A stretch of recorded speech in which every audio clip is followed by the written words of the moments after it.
또 이르시되 어떤 사람에게 두 아들이 있는데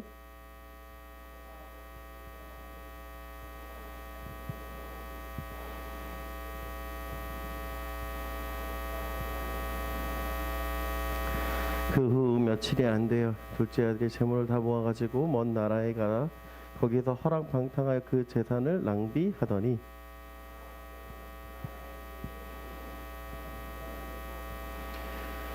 가서 그 나라 백성 중 한 사람에게 붙여 사니 그가 그를 들로 보내어 돼지를 치게 하였는데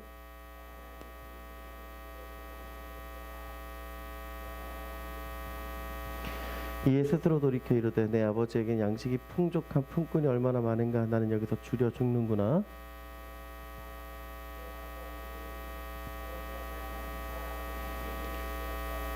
지금부터는 아버지의 아들이라 일컬음을 감당하지 못하겠노라. 많다겠나이다. 나를 품꾼의 하나로 보소서 하리라 하고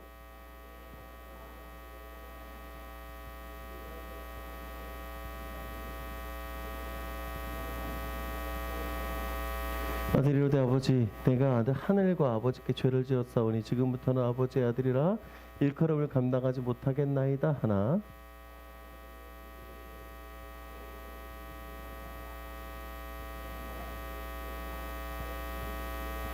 그리고 살찐 송아지를 잡아다가 잡으라.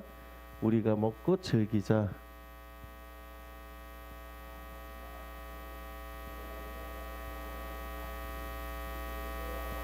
아멘. 자, 오늘 말씀은 하나님 아버지의 마음이라는 점을 여러분 같이 나누고자 합니다.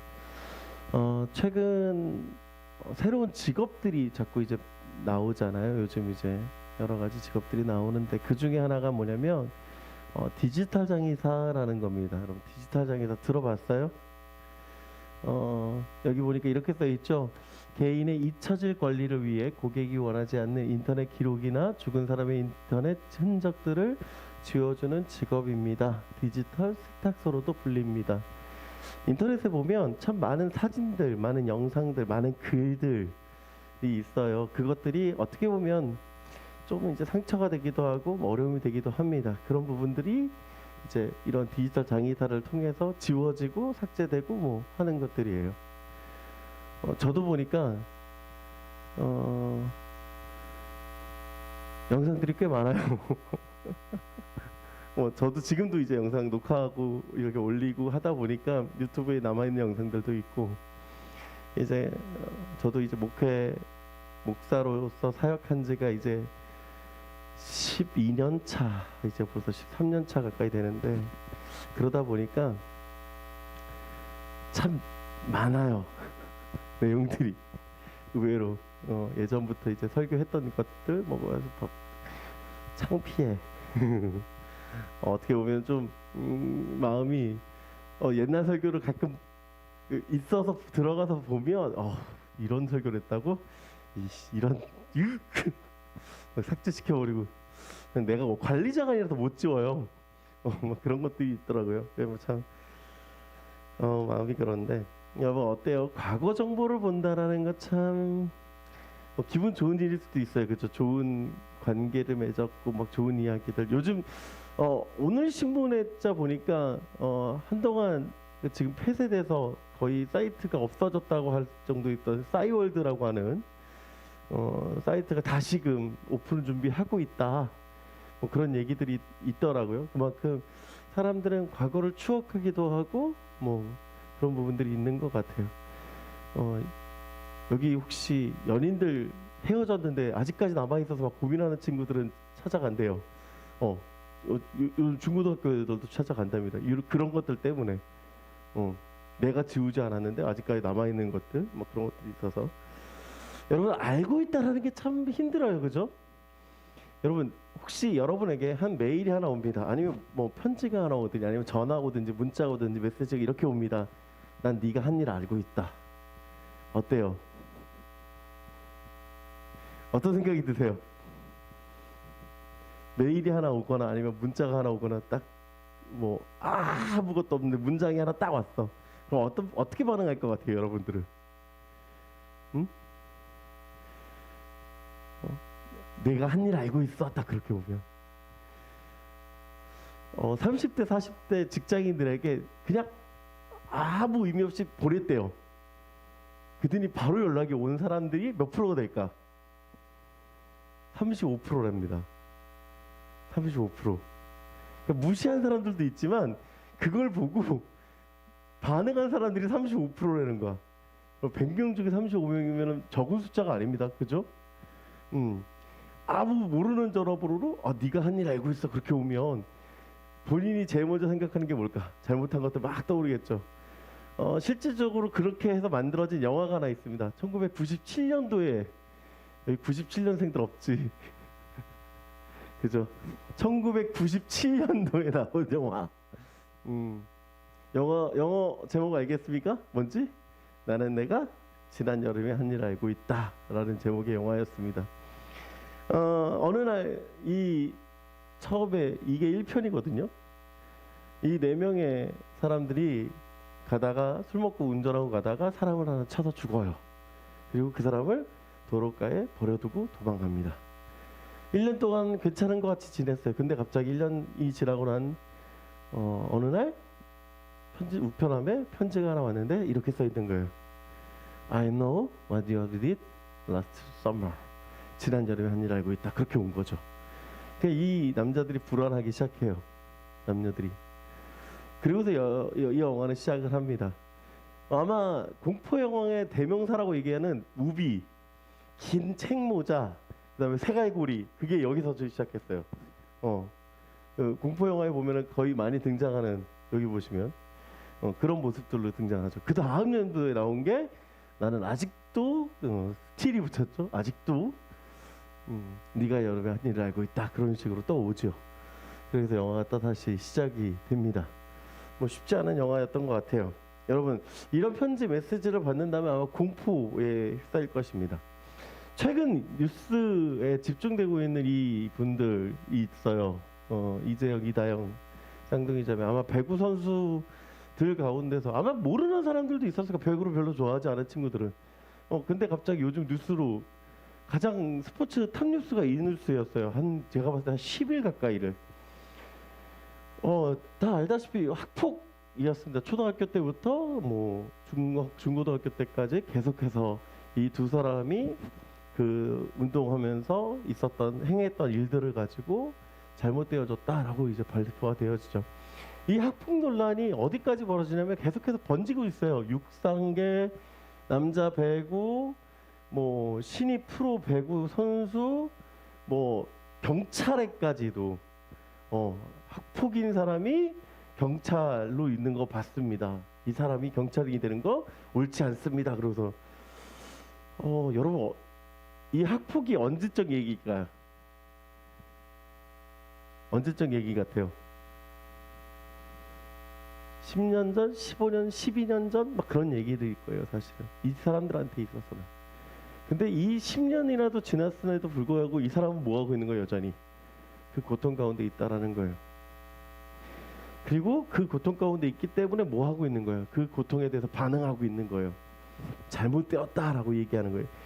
그때는 힘이 없어서 말을 하지 못했지만 지금은 말을 할 수 있다라고 얘기하는 거죠. 요즘 뭐 미투 사건도 마찬가지죠. 그때 당시에는 힘이 없어서 말을 못했지만 지금 돌이켜 보니까 그 일은 잘못되었습니다라고 얘기하고 있는. 여러분 한번 생각해 보세요. 이게 문제인 거예요. 사실은 지금 가장 최근의 이슈인 거예요. 여러분 그러니까 여러분 지금의 삶이 되게 중요하다는 거예요. 어떻게 보면 지금의 삶. 그러니까 여러분이 지금 중고등학교, 초등학교 때부터 지금 중고등학교를 거쳐서 어떤 삶을 살아가고 있느냐는 어떻게 보면 가장 중요한 이슈가 되고 있다라는 거예요. 나중에 한 10년 뒤, 12년 뒤, 15년 뒤에 있어질 일들에 대해서 여러분 왜 이런 얘기를 하냐면 오늘 성경에 등장하고 있는 이 사람도 마찬가지인 거예요. 자신의 잘못으로 인해서 끊임없이 고통받고 있는 이 사람. 오늘 성경에 한번 봅시다. 어떤 사람인가. 돌아온 탕자 이야기로 시작을 하고 있습니다. 여러분 우리가 혹시 기억할지 모르겠어요. 작년 3월에도 이 얘기를 했어요. 제가. 새롭죠? 감사해요. 제가 그래서. 왜 감사하느냐? 지난주에 했던 얘기도 뭔 얘기인지 기억하지 못하기 때문에 새롭게 느껴지기 때문에 작년 3월 이런 얘기를 했었단 말이야. 그러겠는 느낌으로 보고 있는 여러분들 감사합니다. 잃어버린 탕자 이야기로 돼 있지만 성경의 제목은 또 달라요. 어떻게 돼 있냐면 이렇게 돼 있을 겁니다. 잃은 아들을 되찾은 아버지 비유라는 얘기를 하고 있을 거예요. 이 이야기는 어려운 이야기가 아닙니다. 여러분 다 아는 얘기예요. 둘째 아들이 아버지의 재산을 가지고 가서 다 탕진하고 아버지한테 잘못했습니다라고 돌아온 아주 귀감에 된 내용입니다. 근데 왜 이야기가 끊임없이 우리가 보아야 되고 반복되어져야 되고 우리가 기억해야 될까? 첫 번째는 이거예요. 잘못이 무엇이냐라는 거예요. 도대체 이 둘째 아들의 잘못이 뭔가? 여러분 우리가 둘째 아들의 잘못이 뭡니까? 어떻게 알고 있어요 우리는? 이렇게 생각합니다. 이 사람이 유산을 미리 받은 것이 잘못입니다 라고 생각을 합니다. 맞습니까? 그렇게 생각해요? 맞아요? 유산을 미리 받은 게 잘못입니까? 여러분 한번 성경을 다시 한번 찾아봅시다. 15장 12절.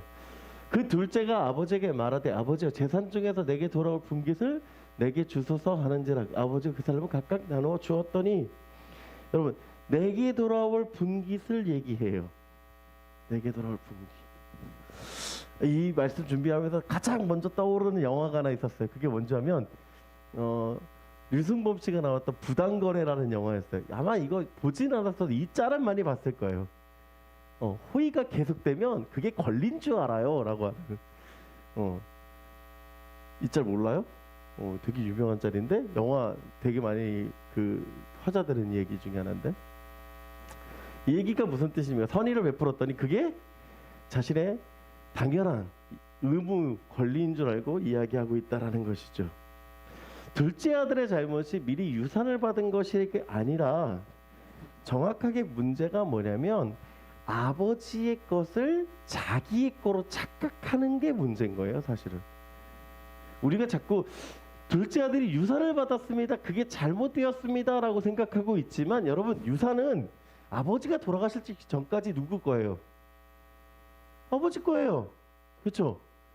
그게 아버지 것이 아니지 않잖아요.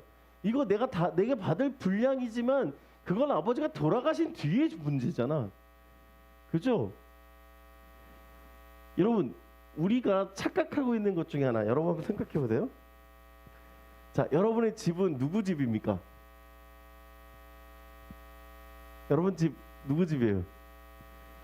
여기 우리 집이에요 라고 얘기하지, 이거 아빠 집이에요 하는 사람 없잖아요. 그죠? 이거 우리 차예요 하지, 이거 아빠 차예요 하는 사람 없잖아. 그죠? 자, 그런데 잘 봐요. 이거예요. 중요한 얘기야. 그 명의는 누구 겁니까? 명의는 아버지 차입니다. 그죠? 아버지 명의로 돼 있든지 뭐 엄마 명의로 돼 있든지 공동 명의로 돼 있든지 할 거예요. 즉 무슨 얘기냐? 이건 내가 타고 다니는 차지만, 내가 사용하는 집이지만, 내가 거하는 거처지만, 내가 있는 곳이지만 누구 거예요? 분명한 건 아버지 거예요. 이해가 됩니까? 내 게 아니에요 사실은. 여러분이 용돈을 받았어요. 그죠? 용돈 받죠? 그러면 그 용돈은 누구 돈입니까? 내 돈입니까? 부모님 돈입니까? 내게 주어진 거니까 내게 돈처럼 보여져요. 그렇죠? 그렇지만 그것이 주어지기 전까지는 누구 돈이에요? 부모님 돈이에요. 용돈이라고 해서 내가 마음대로 사용하는 것이 아니라 그건 뭐냐면, 여러분 정확하게 얘기해 드리는 거예요. 맡겨진 거다. 뭐다? 맡겨진 거예요. 여러분 중요한 건 뭐냐면 이거예요. 유산을 미리 받은 것에 문제가 있는 것이 아니라 뭐에 문제가 있냐면 아버지 것을 자신의 것으로 착각한 것에 문제가 있는 거예요. 내가 받을 것을 미리 달라고 얘기합니다. 그렇죠? 미리 달라고 얘기하는 거예요. 미리. 이게 착각인 거예요. 이게 위험한 거예요. 사실은 뭐냐면, 여러분 보세요. 자신의 것인 줄 안다고 하면 뭐냐면 이건 내가 사용할 수 있는 거예요. 내가 내 것을 가지고, 여러분의 목숨은 누구 겁니까? 여러분의 지금 생명. 여러분 왜 삶을 포기하는 줄 아세요? 내 것이라고 생각하니까 삶을 포기할 수 있는 거예요. 내 것이라고 얘기하니까 내 몸에 자해할 수 있는 거예요.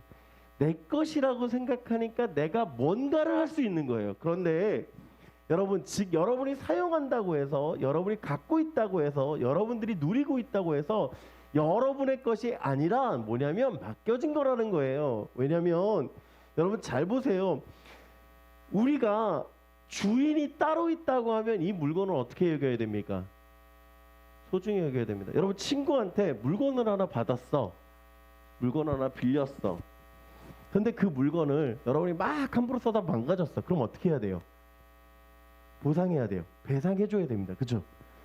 여러분이 친구한테 물건을 받아서 쓰다가 망가지거나 없어지거나 문제가 생기면 이건 물건을 어떻게 해야 돼요? 보상해줘야 됩니다. 여러분, 우리가 하나님한테 받은 것인데도 불구하고 이게 내 것이 아닌데 여러분이 자꾸 내 것처럼 사용하다 보니까 어떻게 되냐면 여러분, 하나님한테 배상할 수가 없는 거예요. 이해가 됩니까? 그렇기 때문에 여러분, 중요한 게 뭐냐면 이건 거예요. 내게 주어진 것이 아니라 내가 사용한다고 해서 내가 주인이 아니라 누구의 것이다? 하나님의 것이다 라는 거예요. 여러분, 우리가 하나님한테 이렇게 얘기하죠. 하나님, 저 왜 이렇게 만드셨어요? 라고 얘기하면 뭘 인정하는 겁니까? 하나님의 만드심을 인정하는 거예요. 그런데 하나님 왜 이렇게 만드셨어요? 저 이렇게 얘기하면 누구의 문제냐면 내가 주인인 것처럼 살아가고 있는 거예요. 만드신 분이 누군데? 하나님이시잖아요. 그럼 그 만드신 사람에 뭐가 있을 거야? 뜻이 있겠지. 만드신 사람에 뭐가 있을 거야? 필요가 있겠지. 만드신 분에 뭐가 있을 거야? 생각이 있겠지. 그 생각을 누가 넘어가는 거예요? 내가 넘어가고 있는 거예요. 여러분, 휴대폰이 불편해. 그럴 때는 업체에다가 이렇게 따져요. 아니, 이 휴대폰 왜 이거 안 돼요? 라고 얘기하면 여러분 뭐라고 얘기할 거야? 그치? 여러분이 필요한 대로 바꿔야 돼. 그치? 삼성에 가서 왜 이거 이렇게 만들었어요? 따질 수 있어요, 없어요? 있어요, 없어요? 따질 수 있어요, 없어요? 없어요. 그쵸? 만들어진 대로 우리는 뭐 하고 있는 겁니까? 사용하고 있는 거예요. 여러분, 내가 물건을 사용하고 있는 건 내가 물건의 주인처럼 생각하고 있죠. 그 물건의 개발자는 뭡니까? 따로 있다는 거예요.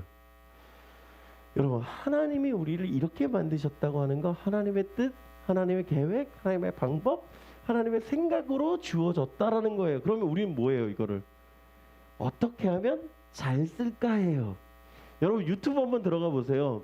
갤럭시 딱 치면 뭐가 뜹니까? 갤럭시 핸드폰 어떻게 하면 잘 쓸까 뜨죠.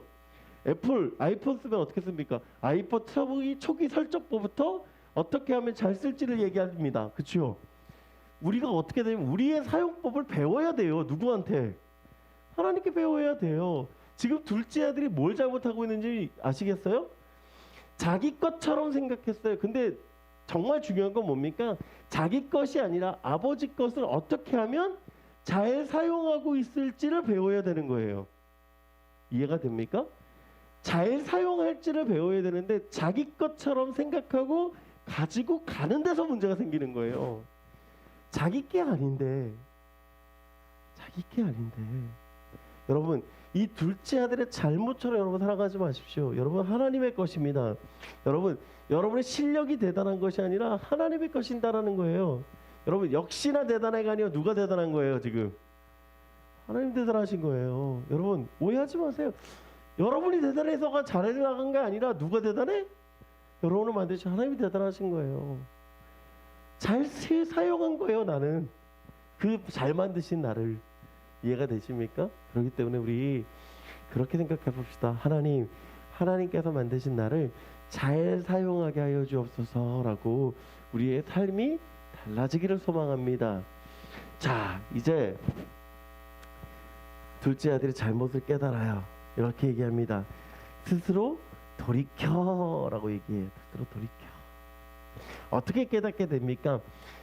낮아지니까 깨닫게 돼요. 낮아지니까 보여요. 낮아지니까 알아요.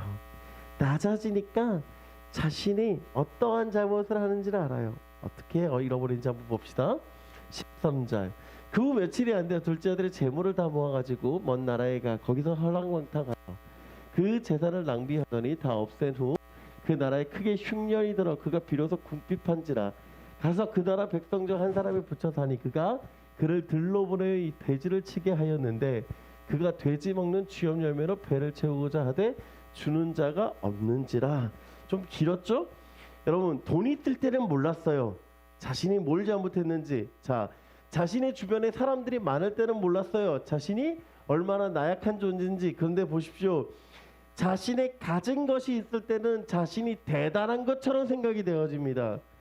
그런데 이제 둘째 아들에게 뭐가 없어요? 돈이 없어요. 뭐가 없어요? 사람이 없어요. 여러분, 설상가상으로 그 나라에 뭐도 들어요? 흉년이 들어요. 무슨 뜻인 줄 아세요? 흉년이 들었다는 건 넉넉할 때 사람들이 도와줍니다. 이해가 돼요? 넉넉하면 사람들이 도와줄 수 있어요. 도울 수 있어요. 그런데 넉넉하지 않으면 어떻게 할까? 자신의 삶이 탁박해져요. 돕는 것이 약해져요. 여러분, 우리 가끔 길 가다가 뭐 야탑역 광장에도 있는 거 제가 봤는데 사랑의 온도계 본 적 있어요? 응? 길 가다 보면 가끔 보잖아, 사랑의 온도계. 근데 작년 대비, 그러니까 2020년을 기준으로 2019년 대비 얼마큼 줄었냐면 18%가 줄었대요. 그러니까 2018년도보다 2019년도, 20년도 계속 오면서 어떻게 되냐면 계속 하얀 곡선을 그리고 있다는 거예요. 얼마나 힘든지 알겠죠, 이제. 여러분, 그런 거예요. 힘든 거예요. 그 힘드니까 어떻게 하냐면 이 둘째 아들이 고립되고 있는 거예요. 고립이라는 건 뭐냐면 혼자 있는 거예요. 그러니 어떻게 합니까? 이 둘째 아들이 일을 했어요, 안 했어요? 그전에는 일을 안 했어요. 이제 어떻게 합니까? 일을 하러 찾아가요. 누구한테? 그 나라 사람에게 찾아가서 이야기합니다. 무엇을 얘기하느냐? 붙여 산다라고 얘기해요. 여기, 그죠? 붙여 산다.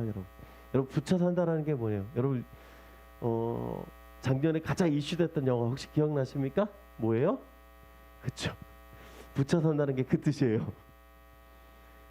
가서 사는 거예요. 가서 살아. 근데 가서 사는데 그 가서 살려고 하니까 주인이 어떻게 합니까? 그를 들로 보냅니다. 그리고 어떻게 해요? 돼지를 치게 합니다. 여러분, 돼지를 친다라는 건 유대인으로서 할 수 없는 일이에요.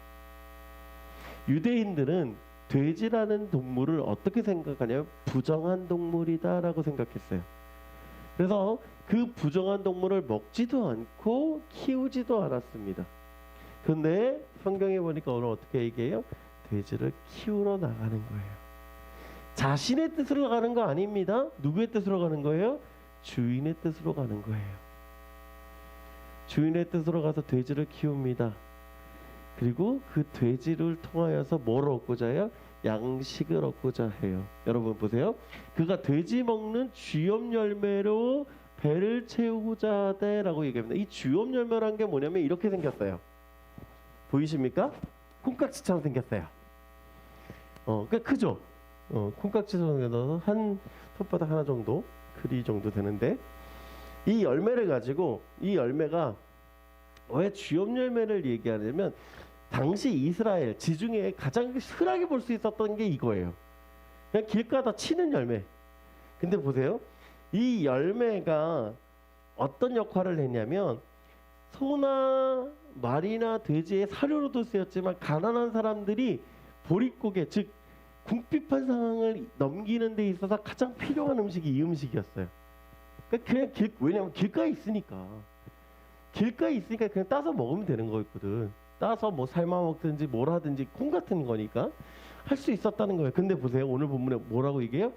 그것조차 없어요.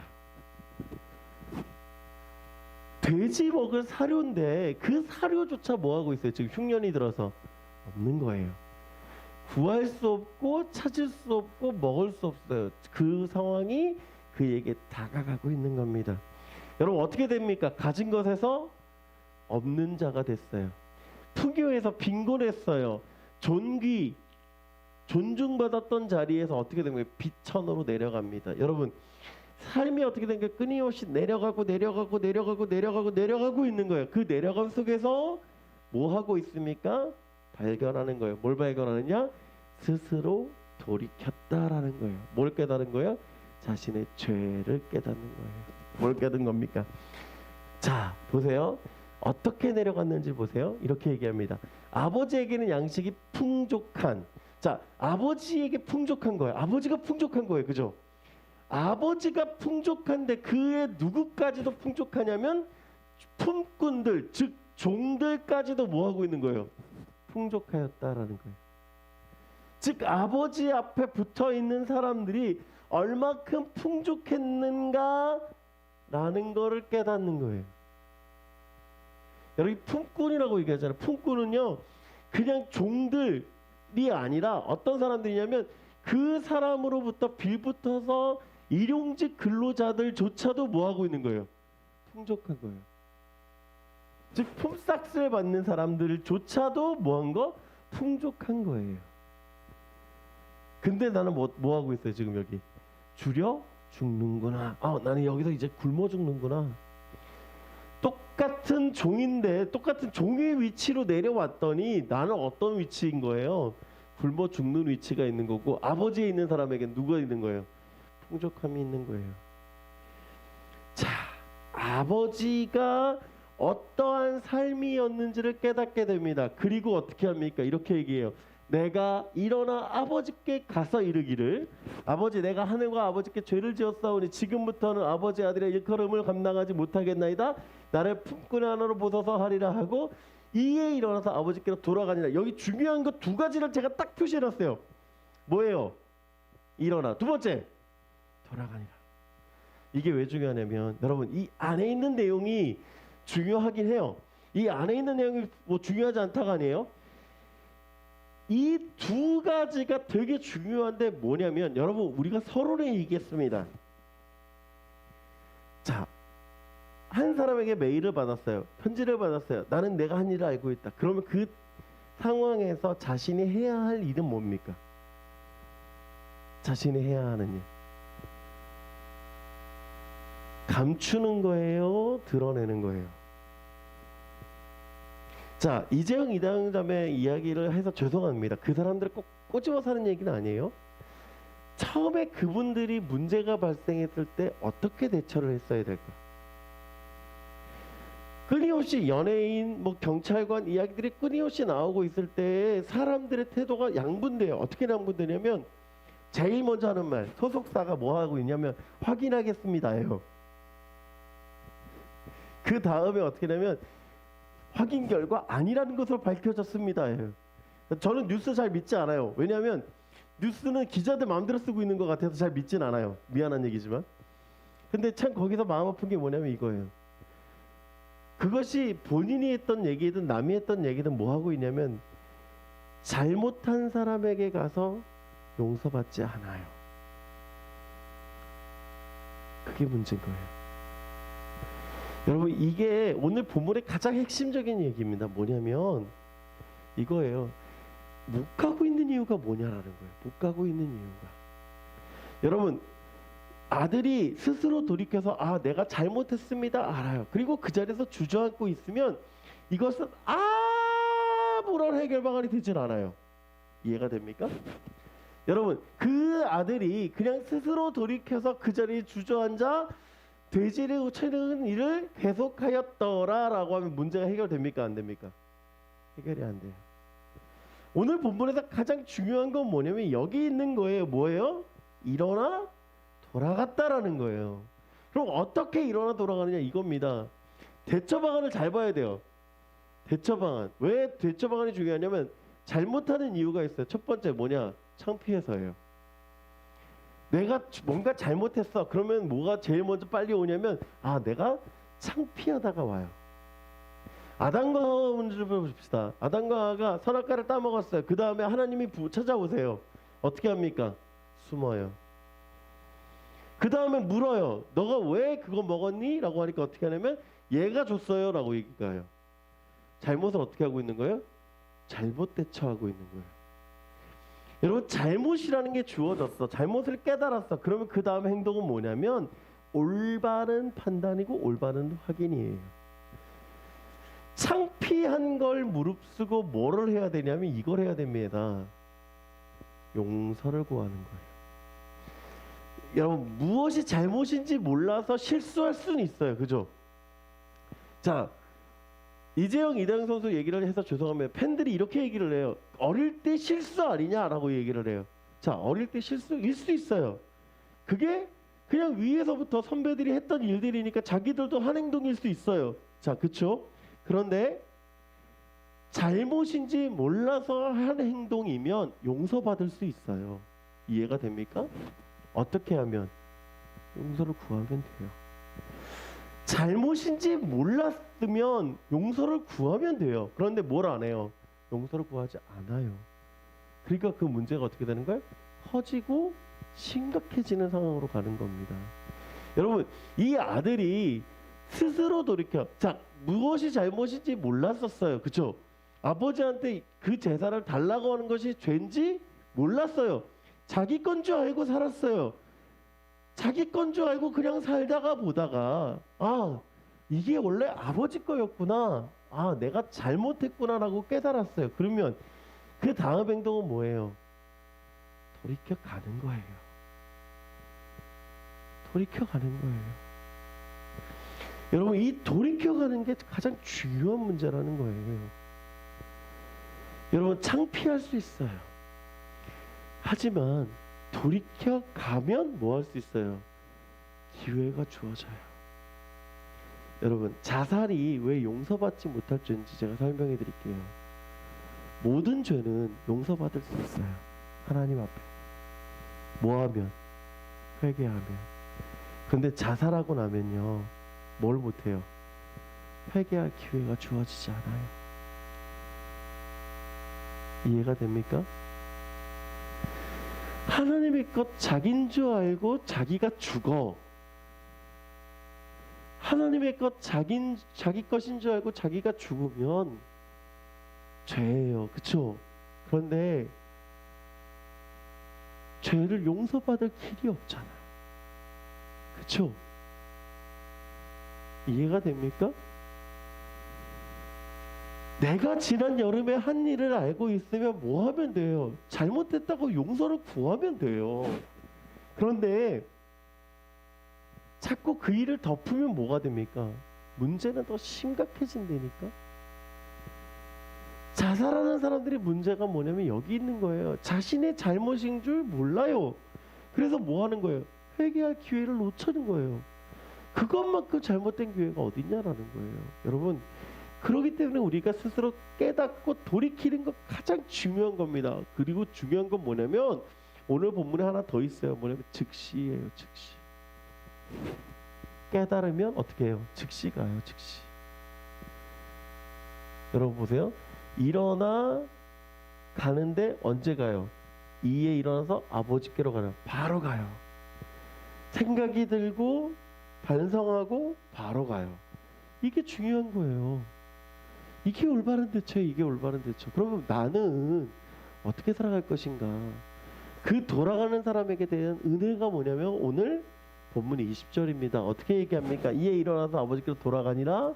아직도 거리가 먼데 아버지가 그를 보고 치기 여기 달려와 목을 안고 입을 맞추니. 여러분, 돌아가는 사람에게 주어진 은혜가 뭐냐면 여기 있습니다. 뭐예요? 아버지가 기다리고 있는 거예요. 아버지가 기다리고 있는 거예요. 여러분, 응답하라 1988을 보면 반줄이라는 곳에서 한 남녀가 만나기로 해요. 종로의 반줄이라는 곳에서. 근데 이 반줄은 어땠냐면 1층에는 커피숍, 2층에는 레스토랑이었어. 남자는 커피숍에서 기다리고 있고 여자는 레스토랑에서 기다리고 있어. 만날 수 있을까 없을까? 없어요. 지금은 여러분 핸드폰이 있어서 어디야? 빨리 와! 막 그럴 수 있잖아. 근데 그때는 어떠냐면 우리 2시에 어디서 만나? 그러면 거기서 올 때까지 뭐 하고 있어야 되냐면 기다려야 돼요. 여러분 이런 거요. 자, 우리 수진역에서 만나 그러면 수진역 1번 출구에 2번 출구에 3번 출구에 4번 출구에 어딘 줄 알아요? 어디야? 지하야? 어? 파리바게트 앞이에요? 우리 전화를 이렇게 얘기했어. 대훈아, 우리 수진역에서 보자. 그럼 대훈이는 어디로 나올래? 지하광장? 근데 목사님은 수진역 파리바게트 앞에서 치오리발처럼 기다렸어. 그럼 만날 수 있어요 없어요? 없겠지. 2시 되면 어떻게 할까 목사님이? 핸드폰 두고 너 어디야? 그러면서 전화하겠지. 근데 보세요. 옛날에는 핸드폰이 없었어. 그러니까 어떻게 하냐면 그냥 뭐 하고 있어야 돼? 기다려야 돼. 여러분 만날 때까지 기다린다는 게 얼마나 힘든 건지 압니까? 나중에 이렇게 이제 보면 만나는데 몇 시간을 기다리면 밤 10시까지 기다려요. 2시에 만나기로 하고 카페도 문을 닫고 레스토랑도 문을 닫아요. 여자는 집에 가서 울면서 전화를 합니다. 친구한테 못 만났어 라고. 근데 오빠 아직 기다리고 있어 그 얘기 듣고 택시 타고 갑니다. 그 남자는 이렇게 얘기해요. 오는 여자애한테 지금 방금 왔어요. 저도 기다린 거 알아요 몰라요? 알아요.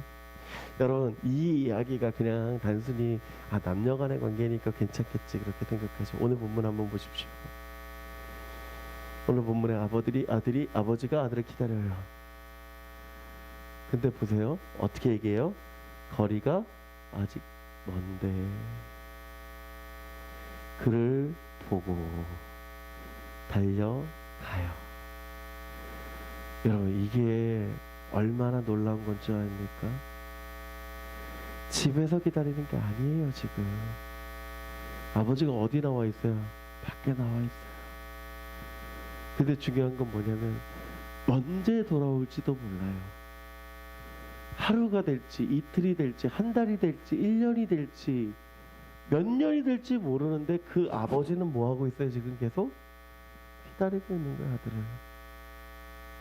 아들이 언제 온지도 모른 채. 어느 날 제가 비가 오는 날 한 아들이 우산을 안 갖고 학교로 갔길래 차를 끌고 학교 앞에서 기다렸어요. 안 나와.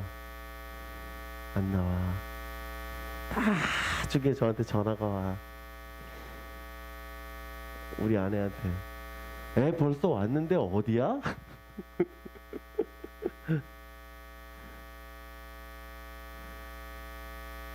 제가 집에 가서 어떻게 했냐면 이렇게 얘기했어요. 야 너는 아빠한테 전화하지 그랬어요. 전화기도 안 갖고 간 아들한테. 서운해서였겠죠. 나 거기서 기다렸는데 그거 몰랐어? 뭐 그런 서운함도 있었겠죠. 그런데 한번 생각해 보십시오. 여러분 이 아버지는 아들이 언제 올 줄 알고 기다리고 있을까요? 낮일지 밤일지 언제일지 모르는 그 시간을 뭐하고 있는 거예요? 기다리고 있는 거예요. 집에 가기까지 아직도 먼 거리 밖에, 그러니까 즉 마을 밖에 나와서 기다리고 있는 거예요. 자기 집이 아니라. 자기 집에서 이렇게 앉아 있다가 아들이다 그러고서 달려가는 게 아니라 뭐 하고 있냐면 그 마을 밖에 기다리고 있어요. 근데 그 마을 밖에 기다리고 있는데 그 마을 밖에 기다리고 있던 그 아버지가 아들을 보고 어떻게 가냐면 달려가서 껴안고 입 맞추는 거예요. 왜 그랬을까?